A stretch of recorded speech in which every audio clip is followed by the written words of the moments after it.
కేరళ ప్రభుత్వం చాలా తెలివైన ఎత్తుగడేసింది. లిక్కర్ ఒకేసారి ₹20 రేటు పెంచారంటే జనం తంతారు, లేదా గొడవ గొడవ చేస్తారు, తాగి మరీ తిడతారు, బచ్చి బూతులు తిడతారు. దాన్ని కవర్ చేయడానికి గాను ఒక తెలివైన ఎత్తుగడ వేసింది. ₹20 ప్రతి బాటిల్ మీద రేటు పెరుగుతుంది. కాకపోతే ఆ బాటిల్ తిరిగి తీసుకొచ్చిస్తే ₹20 ఇస్తారు. అది రీసైక్లింగ్. చెప్పడానికి రీసైక్లింగ్. అసలు విషయం ఏంటి? పెంచిన రేటు నొప్పి తెలియకుండా బాటిల్ తాగినోడు నేలకేసి కొడతాడా, ఇసిరేస్తాడా, పారేస్తాడా తెలియదు. నిజంగా జాగ్రత్తగా తాగాక ఆ మత్తులో ఆ బాటిల్ని ఇంట్లో జాగ్రత్తగా దాచి రెండో రోజు పట్టుకొచ్చేవాడు ఎంతమంది ఉంటాడు? ఏ ఇంట్లోనో తాగితే ఏ భార్య ఉంటే కనుక పక్కన దాచిపెట్టింది అంటే ఒక అర్థం ఉంది. కానీ ఏం జరుగుతుంది ఇక్కడ? 100కి 70 మంది రోడ్ల మీదనే తాగుతారు, ఆడబడితే ఆడబడేస్తారు. ఏ బారుల్లో అయితే కనుక బాటిళ్ళు రిటర్న్ దొరుకుతాయి.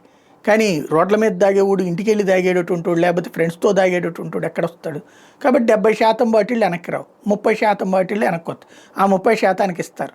ఇక్కడ ₹20 ఒక్కొక్క బాటిల్కి రేటు పెంచేస్తారు. ఇది కొత్త వ్యూహం.